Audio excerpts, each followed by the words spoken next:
if we go back to the example of financial services, the moment you launch a new app, a new credit card service, whatever, the new wallet, the 90% of your first users would be fraudsters because they have been banned from previous services. They have nowhere to go. They see an announcement that there is this new startup is announcing like a card, a wallet, whatever. They all run there and they see how they can take advantage of it before, all the loopholes are fixed. So we can 100% expect the same behavior with the digital ID. The first 80% of the users will be hackers.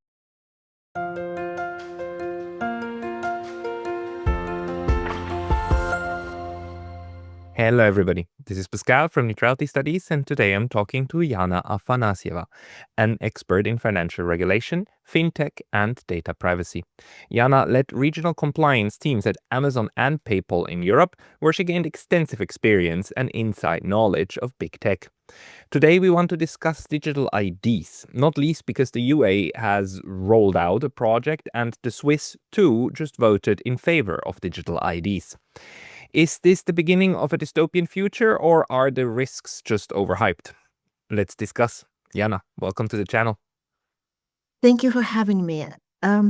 So, yes, I think it is obvious that digital IDs are coming and they're here to stay.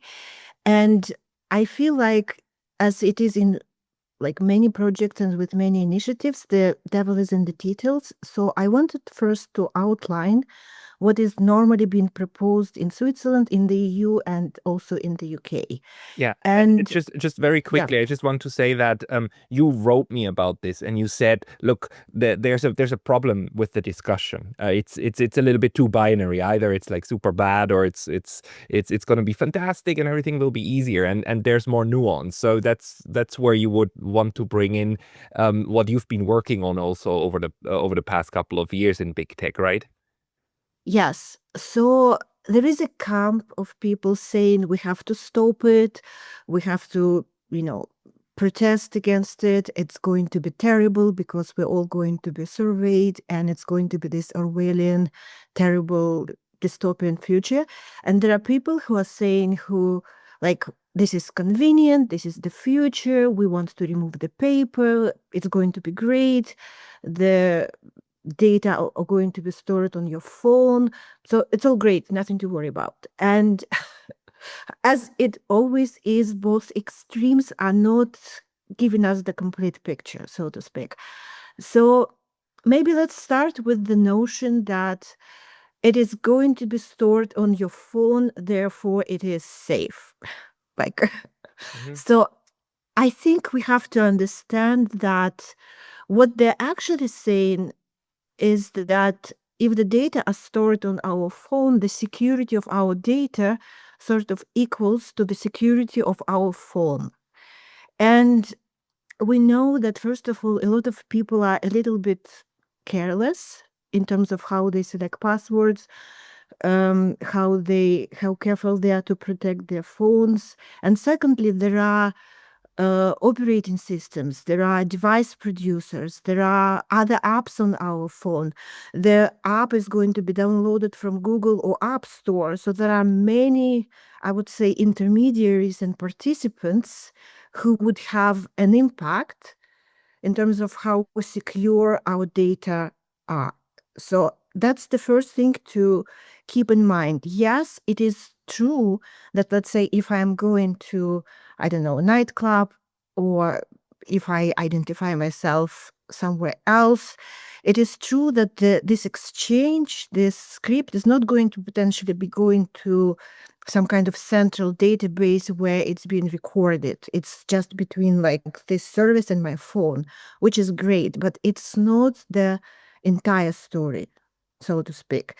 And to add to this conversation, obviously, even 12 years ago, or however long it was when Ed Snowden revealed the surveillance situation, it was possible to survey the phone information back then. I think the capabilities have become more sophisticated, not less sophisticated during this time. So this is the first, I would say, notion that we have to understand and keep in mind.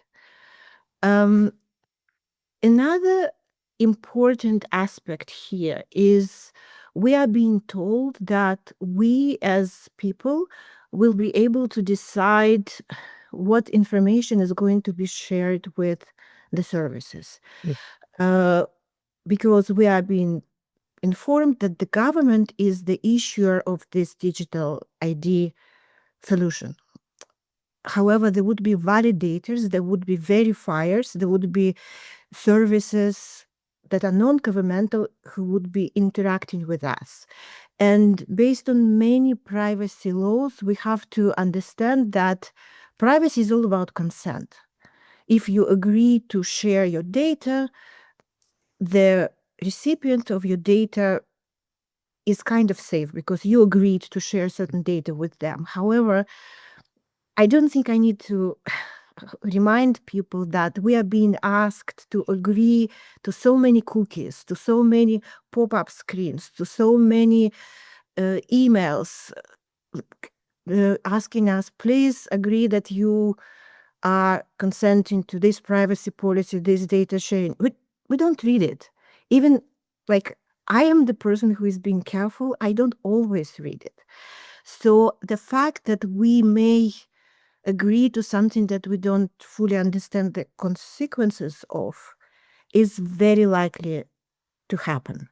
And then, technically speaking, from the legal perspective, the blame is on us as users, Mhm. blame, Mm. the responsibility. However, are we fully giving our informed consent to what's going to happen? Like, I would question this assumption, so to speak. Yeah. So, what do we then make out of that? And just maybe for a little bit of political context, in Switzerland, we had a digital ID proposal by the government a couple of years ago, 3, 4 years ago, and that one was structured around the digital ID being developed by third parties, the technology, and then the distribution, and that was resoundingly rejected at the ballot box. And now the government came back and said, like, "Hi guys, okay, we learned our lesson. We're not going to outsource this. Government's going to do it. Government's going to run it, and government's going to be responsible for the implementation. Therefore, do you want it?" And this time, 50.4% said, like, "Yeah, okay, sure, let's go for it."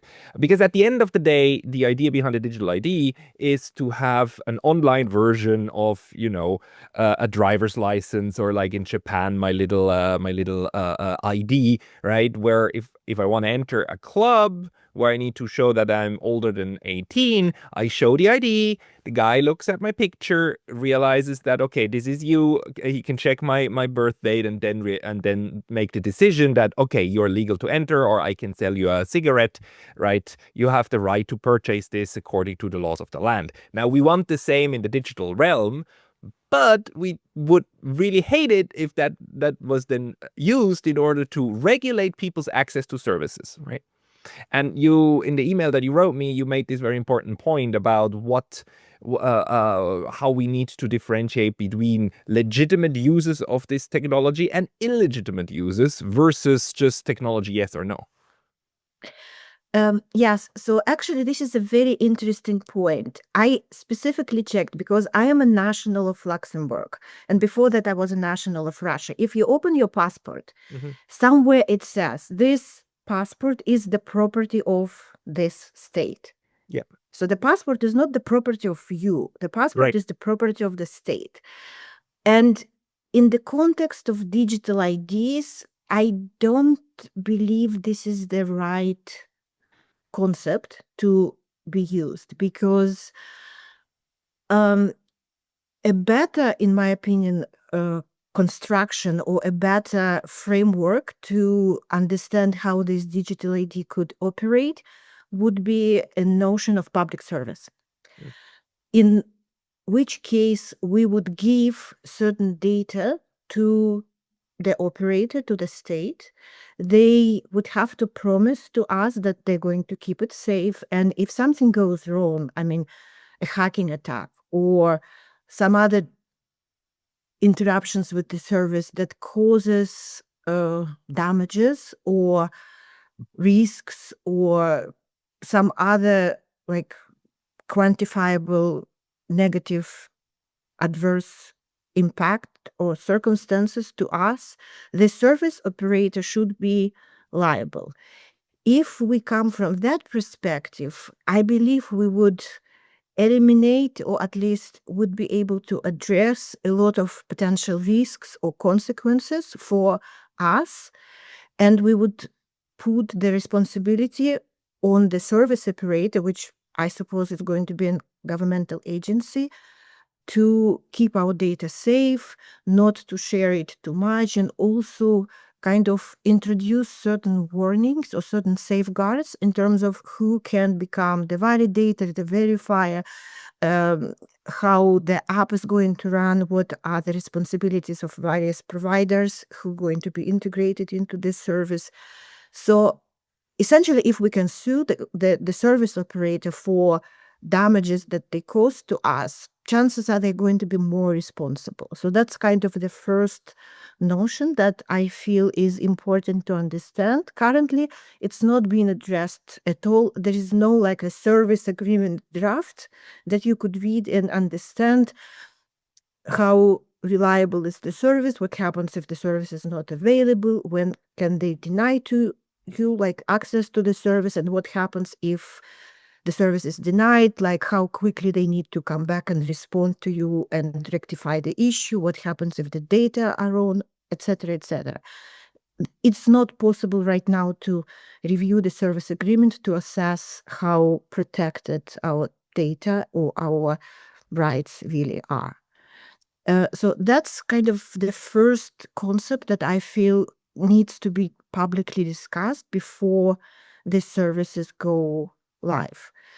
And secondly, I have a very particular, I would say, concern related to these digital IDs being used as credentials to access financial services and or medical information.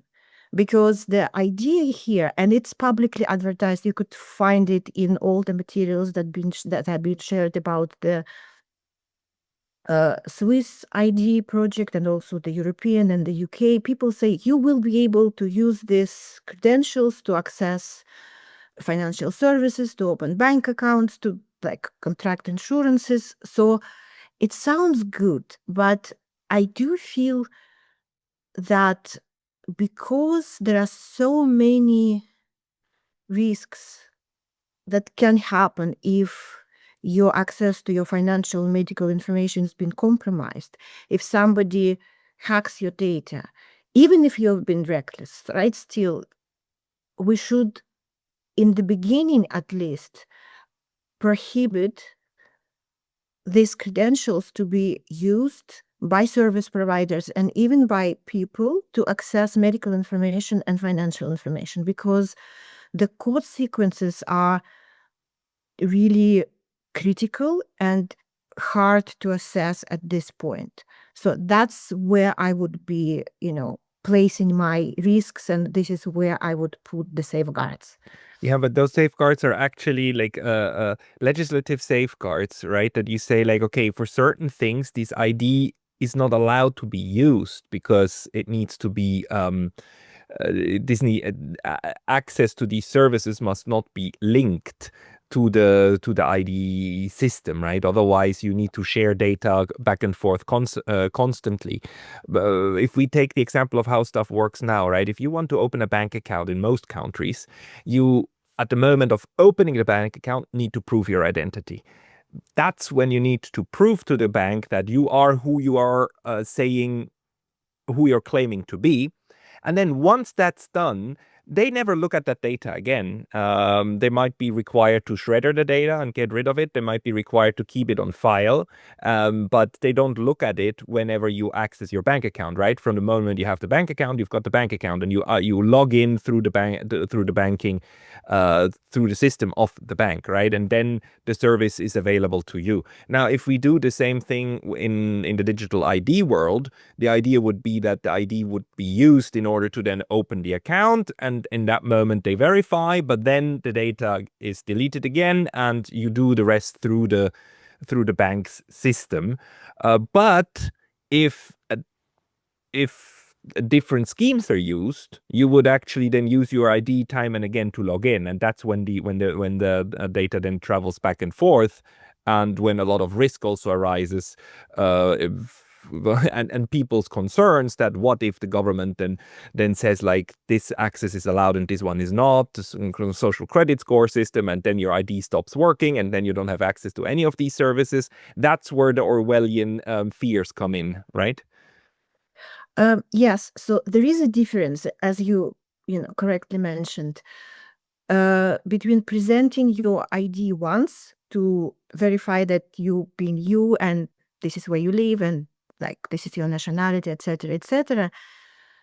And the other, I would say, function of this digital ID that's been announced, and this is where I have my concerns, using this set of credentials for continuous access somewhere, because you have created a combination of certain like username, password, biometrics, whatever, and then you could use it once, or you could in some way say, please remember me for future access, and then you would use these credentials to access financial services. And this is what I would like to not be allowed for financial services specifically, this continued access. For example, for the European project, there are several security researchers who reviewed the security architecture of the proposed EU structure, and they raised significant concerns. They say that these credentials are not going to be anonymous. So it would be possible to link your name with these credentials. And if, like going back to what we discussed earlier, if we agree that a lot of people are not very careful and they use repetitive passwords and they may lose the phones and they forget to log out of some shared devices, whatever the case is, creating a copy or somehow creating I would say another set of credentials that is yours, that is valid but is owned or controlled by a malicious actor, could lead to these repetitive logins and infringements and breaches and what have you. And therefore, the risk is very, very high. And what is interesting, like going back to my experience with PayPal and Amazon and many other companies who work in this online space, it is remarkable that honest people often say that I have nothing to worry about.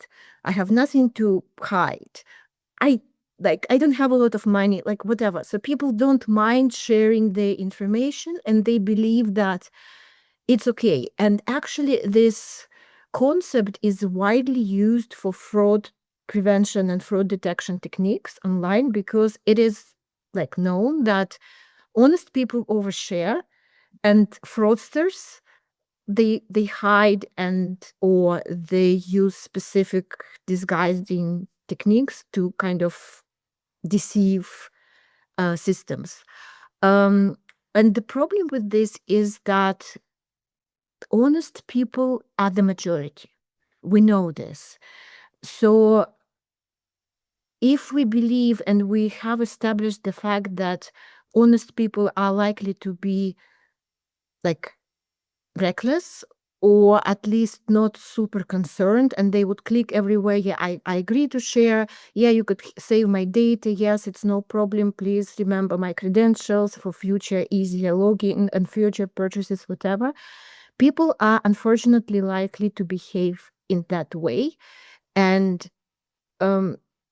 the notion here and the kind of this, I would say, the philosophical conundrum, the philosophical dilemma I personally have is, on one hand side, you should potentially acknowledge that this is the behavior of a lot of people and say the service providers should be somehow responsible to protect people from themselves. And on the other hand side, you would say we don't want like a nanny state. We don't want to tell people what they should and shouldn't be able to do. And if somebody decides that that's their behavior, there is nothing you could do about it. So I would say in the online space, especially where it comes to medical and financial information, I would be on the side where certain safeguards and certain, I would say, technical limitations need to be imposed, because people are not technically literate all the time and they like convenience, and then the harm and the negative consequences could be really, really significant. And this is also the practice that all these big tech companies have, you know, deployed for many, many years, because the vast majority of the people are good, but those who are bad, they're like really bad. Yeah. Yeah, because the risk is, of course, that if third parties get their hands on this information and then start getting it from others, put it into a database, start selling this, and then people start opening bank accounts in your name that you are liable for, and the the potential for large scale fraud is much bigger in the digital space, just because you can then like accumulate this much data, right? Whereas with a physical card, if you need the goddamn card, right? You need the thing, and if you then forge that or commit fraud, then I mean it's a very serious crime. But you can do it with one at a time and not hundreds of thousands or potentially millions. Um, is this the main concern? No, sorry. The main concern, though, of people who are afraid of digital IDs is that government will abuse it, and it will be used to regulate us and control us, right? If you need to tap your digital ID everywhere you go, and then the server in the background in some dark government agency in the headquarters starts creating a profile of you where this person moved, and then the algorithm comes in and figures out whether this is a well-behaving citizen or a weird behaving citizen. I mean, that's the data kraken of the government. That's also a real fear, isn't it? Yes. So this conversation first happened with the concept of privacy with like digital messaging, and maybe your audience has recently heard the conversation between Lex Friedman and Pavel Durov. Mm. So essentially, the position of Pavel Durov and many others is that if you allow a backdoor for the government to have access to certain things in like a limited number of cases, let's say to protect children, there is a huge chance that eventually this backdoor will be used for other purposes and intentions that are not necessarily as, I would say, noble as protecting children. And the same applies to the digital ID. So currently it is announced as you will have an app on your phone, and whatever exchange you have, whatever script is running between like people are trying to verify you and your data is on your phone. However, people need to understand that there are app stores who are able to push updates to your app at any time. And there are mandatory updates that are running every day. So essentially, you could update the app and you could push an update on the phone of everybody, and it would be mandatory. Otherwise, you cannot, use your app, or certain new features are not available, or whatever the case is. So there is a way, once this app is installed, you have very little control how it's being updated, developed, etc., etc. And it is true that in some cases, let's say, I don't know, there is a new pandemic, or there is some military threat, or like the world is wild these days, the government could easily decide that everybody needs to receive this information, or everybody needs to do this, or everybody needs to acknowledge that. And since this app is already in the hands of the people, and you can communicate through this app, you could push like a message to the app. So however it's going to be used, once this technology is available, it is indeed hard to predict. Well, my position here is all this messaging and other privacy concerns are, we cannot avoid it because the government would find their way to do that. However, if we at least protect financial information and medical records, we would have safeguards around the most sensitive information that has the biggest consequences. So, and this is a legal question, right? What does government allow itself to do, or what kind of laws do we create around the digital ID in order to say like what it can and cannot be used for, right? So it's in a sense, it's not a question of the technology at that point. It's a question of the legal framework around it that needs to worry us. Yes. So as I said, currently the passport is the property of the government. So technically speaking, the government can revoke it. Yeah. And what I noticed in terms of legal frameworks, there is a difference between like the concept of property and the concept of rights. So if we broadly think about these two concepts, the property or an asset is something that can change hands. It can be exchanged, it can be subject of a contract, but the right is something that is yours. It is like conferred upon you and it cannot be taken away. However, legally,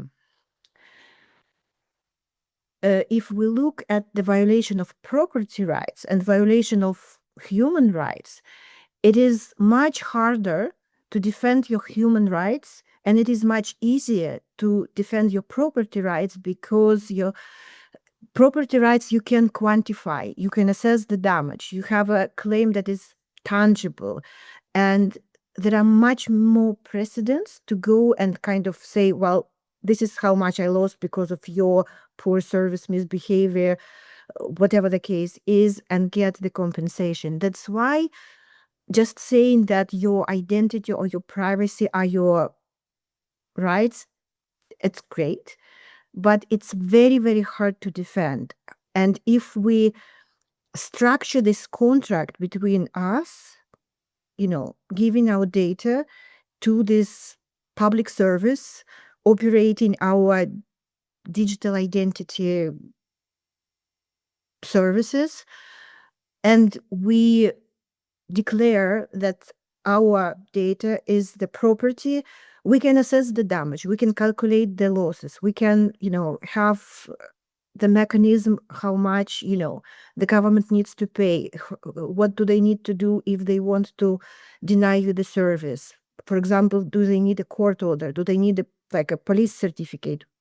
So we can structure like rights and responsibilities around that a little bit more easily, rather than just saying, well, this is your right and we will always respect that. Because the enforcement mechanism is a little bit too abstract for the rights part, unfortunately. It shouldn't be the case, but currently it is the current practice. Yeah, and we've seen during the pandemic, especially in Europe, with all of these QR codes and things for like whether you got a vaccine or not, and then that determines whether you have access to places or not. How scary it can get if these ideas of access and then the right to access things gets out of hand. But I mean. One question that was on my mind for a long time is if this digital ID, if there are fundamental differences, technological differences between a digital ID and a physical ID that prevent the digital version from being used in the same way as the physical one. I want to give you an example of a different experiment that Switzerland actually ran. Switzerland already 10 years ago had an experiment in several cantons of digital voting. I was actually part of that. I signed up for it, and then for several times in the public referendums that we do regularly, I received a letter, and then with that one an access code to the system, and then on the system I could vote digitally by just putting a check mark and sending it off and voting done. They stopped that all over Switzerland. The experiments were abandoned because it was found that it is not secure enough, and there were certain principal problems remaining that led to the decision that this cannot be continue. I can vote again now, but I have to do it via letter. And the example here is that when you vote, you need to square a circle. The squared circle is that your vote needs to be verified, that it's from you who has the right to vote, but it also needs to be anonymous. With letter voting, this is easy to implement because what you do is you have the little voting bulletin. You put the bulletin into a first envelope. The envelope is sealed and has no name and nothing. And then that envelope goes into a second envelope. The second envelope contains your address, your name, your signature. And when it arrives, a person gets to check the first envelope. Oh, okay, yeah, this person is allowed to vote. Takes the little envelope out, puts it in the ballot box. There it gets randomized. Therefore, you just squared the circle that it is anonymous now and verified.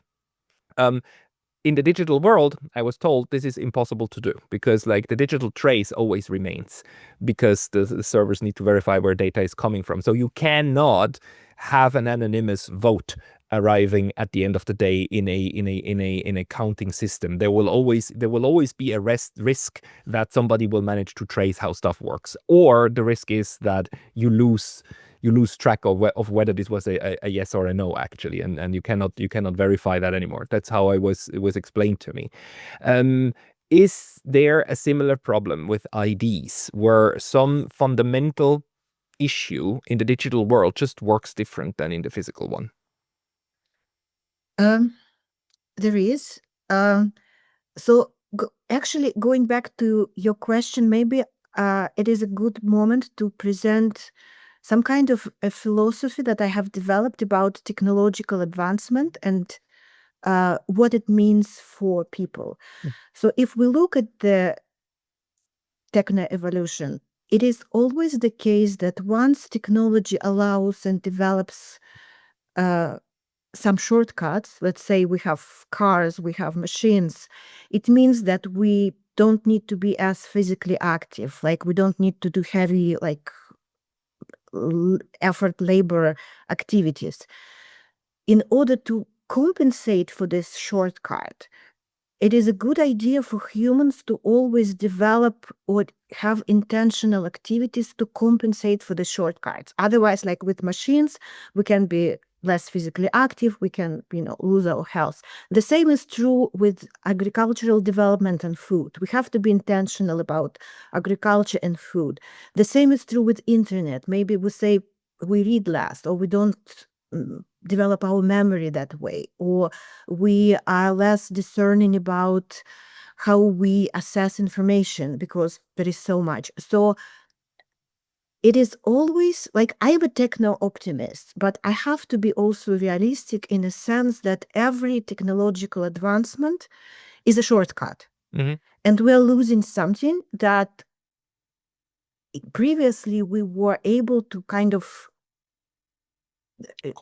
assess or control using our human abilities. And the same is true with this digital ID. So as soon as you, I would say, place an identity or identity parameters or some kind of credential set outside of you, be it on the phone, in the database, whatever, in the hologram eventually, you lose a part of control. And what it means, in my opinion, that we have to be extremely, or at least more vigilant in terms of how we share information, who do we interact with, than before. Because every convenience, every shortcut comes with a price. And with this digital ID, it is exactly the same. So to me, and maybe another analogy that is good to be used here is social media. Previously, everybody was on Facebook, everybody was sharing, I'm flying here, I'm flying there. Now the trend is reversing. People are using less of social media. People are saying, like, I don't need Facebook, I'm deleting whatever. So I believe with digital ID, it would be almost the same cycle. People would be, at least some people would be ecstatic. Wow, how easy it is. Let me try this. Let me try that. How fast it is. Great. And then there would be potentially some hacking incidents, some claims, some privacy breaches, and people would become, oh, I have to be careful now.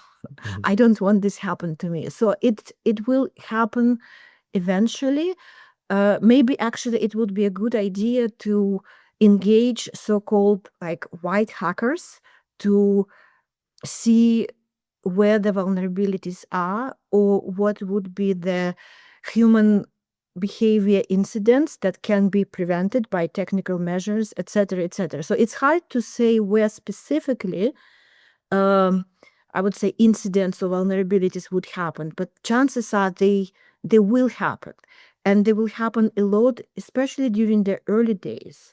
If we go back to the example of financial services, the moment you launch a new app, a new credit card service, whatever, the new wallet, the 90% of your first users would be fraudsters because they have been banned from previous services. They have nowhere to go. They see an announcement that there is this new startup is announcing like a card, a wallet, whatever. They all run there and they see how they can take advantage of it before, all the loopholes are fixed. So we can 100% expect the same behavior with the digital ID. The first 80% of the users will be hackers. There would be bots, there would be people who are playing with the service, there would be researchers, there would be students from the garage who are trying to see what's possible. So, yeah, but chances are there would be a lot of discoveries, I would say, and a lot of loopholes, for sure. Right. So um, are you more worried about the the tech aspect of it, the how it's being implemented, or are you more worried about the legislation around it? I mean, obviously both are important, but which one is the one that makes you feel more uneasy? Um, the government part. Mhm. So, because the technology we can fix, Right. the technology we can assess, we can trace, we say, well, that was the code error where the vulnerability happened. This is how we fix it. It won't happen again.